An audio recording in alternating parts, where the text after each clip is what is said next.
Okay, so to continue on with PowerPoint number 2, and I'm going to finish up PowerPoint number 2 in this video, and then we just have DNA number 3 to go through. Okay, so I opened up this slide from PowerPoint 1 just to kind of remind you what we've been talking about. So remember, the main type of DNA analysis is nuclear DNA, and that's found in the nucleus. Okay, but sometimes the DNA in the nucleus is too degraded to get any type of DNA profile. This was actually an interesting thing that was brought up by the defense with their DNA expert, who I actually, in the Michelle Martinko case, and I have a hard time calling him an expert actually, but he kind of intimated that because the DNA was so degraded on the blood taken from Michelle Martinko's car, that it could have kind of switched profiles and then suddenly became a profile that matched the defendant. Okay, that's not going to happen. If DNA from the nucleus is too degraded, you just won't get a profile, or you'll get a partial DNA profile. It's not going to magically become someone else's profile. Okay, so just want to make that clear. But what we're going to talk about here is DNA that is found, once again, I'm trying to pinch the screen because I'm a boomer, but we're going to talk about DNA that is found in the mitochondria, which are the little organelles in your cells, which primarily produce ATP. Okay, so let me go back to the other, where we left off.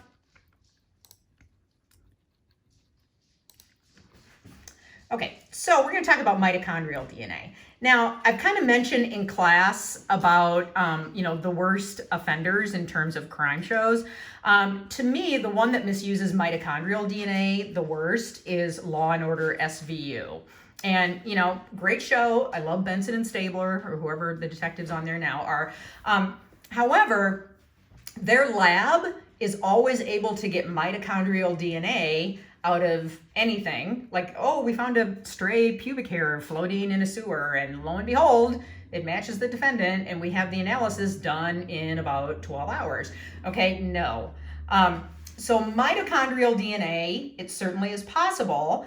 Is it routinely done? No. Does every lab, traditional crime lab in the country, offer it? Absolutely not. In fact, it's a lot of times, if mitochondrial DNA is needed, the main lab that it's sent to is called Bodie Diagnostics, and it's actually a private lab in, I want to say Pennsylvania, maybe New York, I'm not sure.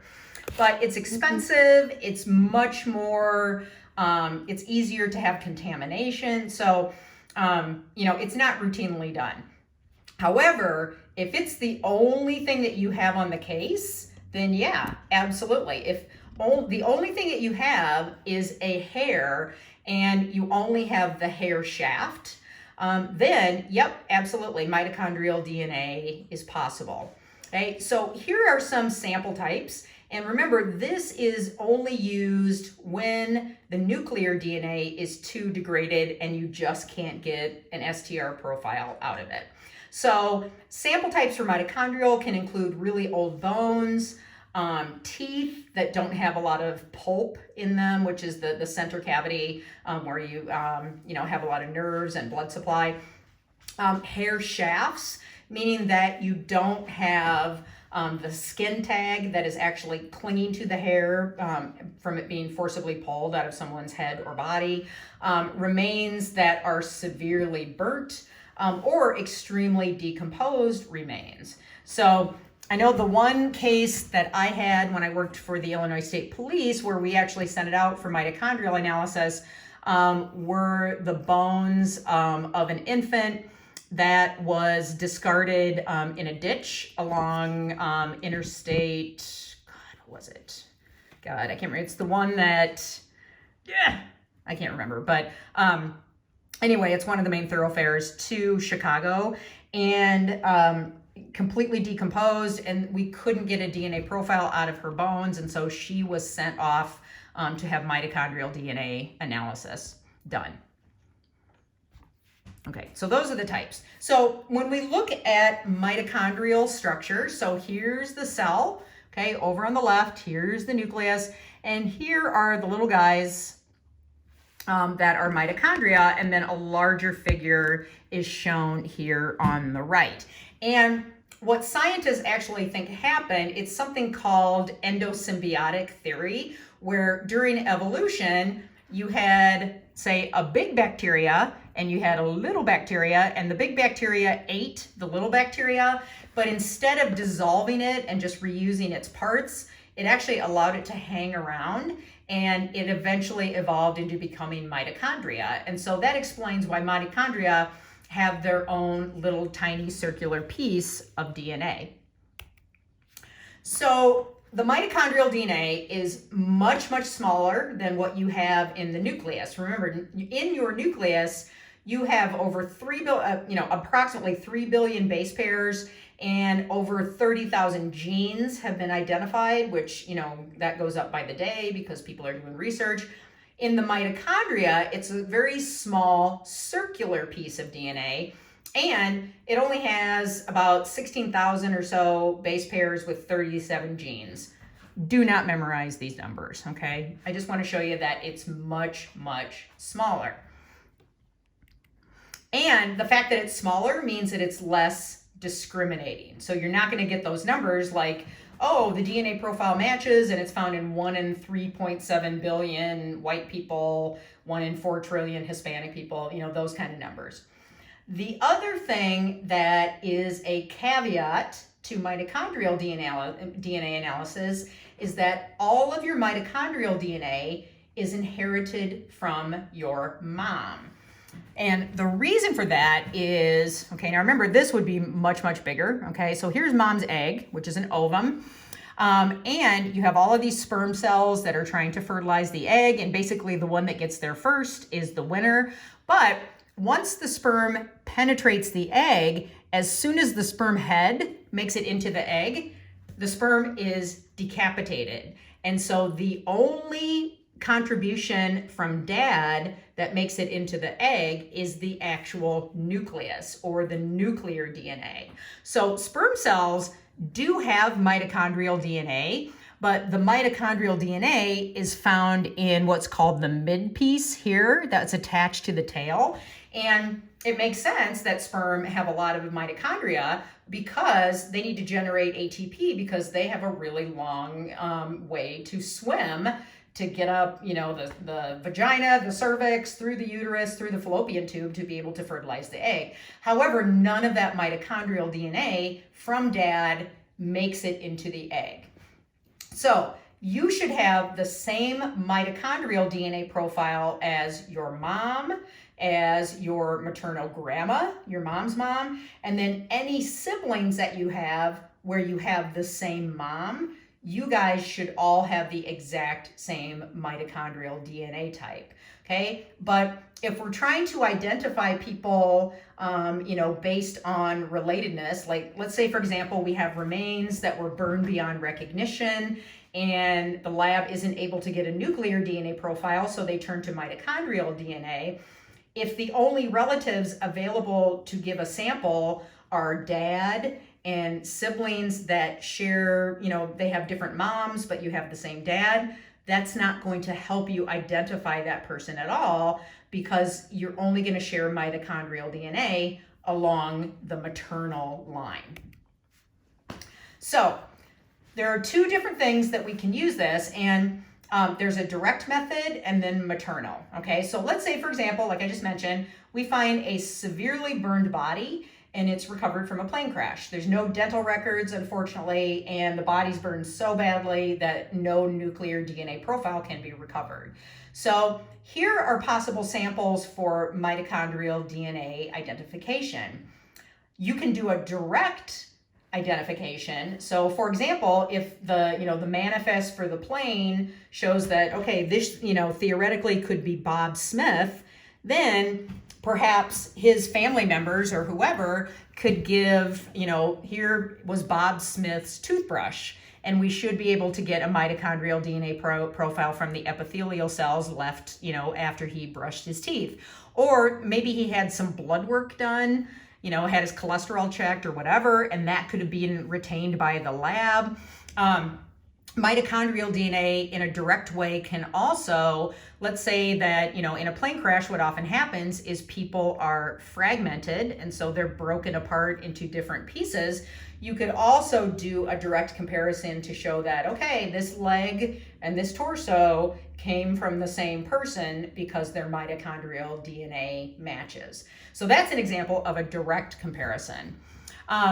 When we're trying to use relatedness testing, that means that we have to have someone along the maternal line. So it's got to be the victim's biological mom, the mom's sister, the mom's mom, which would be grandmother and aunt, or it has to be a sibling who has the same biological mother. So that's one of the drawbacks. Unfortunately, you can't look at that paternal line, but direct comparisons can be very useful. A lot of direct comparisons using mitochondrial were done to help identify the victims of the World Trade Center collapse, because those bodies were so incredibly burnt and fragmented and decomposed and in very small fragments.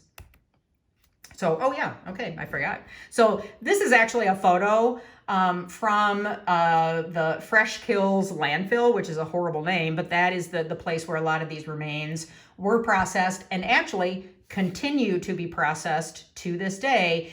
And these are examples of what the remains actually look like. So, very, very few intact bodies were found, very, very few pieces of people that actually could be identified as, that's a foot or that's part of a torso, simply because it was such high pressure with weight, with the collapse of the towers. Fires continued to burn for days. Decomposition was happening. So a lot of the remains were basically mineralized, or they look, kind of like chunks of rock. So mitochondrial DNA was very useful in identifying, many of those victims of the World Trade Center. Okay, also be used with burnt bodies. Here we have a scene where there's multiple people. I don't know the circumstances of these people's death, but that those may be to the point where a lab simply cannot get enough nuclear DNA to get a full profile. So mitochondrial analysis could be used on those types of case scenarios as well. The other type of situation, we kind of saw this in the United States during Hurricane Katrina, because remember, Hurricane Katrina, that was down in New Orleans, where it was very, very hot and bodies were suspended in water for long periods of time. And one thing that bacteria who chew up DNA they love moisture and they love heat. And so that was, the perfect conditions for bodies to decompose very rapidly and, possibly not be able to be amenable to nuclear DNA testing. That was echoed on a much, much larger scale in the 2005 tsunami, the Asian tsunami that hit Thailand and other locations where you had tens and thousands of bodies in high heat and high water. And basically within 12 hours, those bodies were, physically unidentifiable. And the ones that were not recovered pretty recently, a lot of those they could not get nuclear DNA from. So those are some of the ways that mitochondrial DNA could be applied to. Ideally, nuclear DNA is the gold standard because you can get the most information and it's not gender specific. But if you don't have it, you don't have it. And so you have to go to these less discriminating techniques, but it doesn't take away their value either. Okay. Oh, and here I go, Hurricane Katrina. Okay, last type of testing I want to mention in this PowerPoint is YSTR testing. So I had mentioned this before, how when we're doing nuclear DNA STR testing, there's a gender marker. So it can tell you whether the sample was from a female, and that would mean that there would be 2 X chromosomes, and the only thing that you would see on the data would be a big peak that was labeled X, or the profile was from a male, in which case you would see an X and a Y. Okay, so the Y chromosome is much, much smaller than the X chromosome. This is why there are certain diseases where if they're caused by a mutated gene, they tend to be much more frequent in males as opposed to females. You may have studied about these in high school where diseases like hemophilia, red-green color blindness, certain types of muscular dystrophy tend to be much more common in males than females. And it's simply because normally when a genetic disease produces effects, you have to have two mutated or two bad copies of that particular gene. Well, females, if they have one bad copy on the X chromosome, they're not going to show the disease. They're potentially a carrier. They could pass that on to their offspring, but they would have to have two bad copies on each X chromosome to, be diagnosed with hemophilia or some of the other conditions. Males, on the other hand, if the gene for that particular condition lies in this part of the X chromosome, they only need one bad copy simply because the Y chromosome is not big enough to have an additional copy of that particular gene. So that's why those types of conditions that are found on the X chromosome are much more common in males. In forensic science, we look at this a little differently, okay? So there are certain types of cases where it's really, really hard to pull out the male component of a mixture.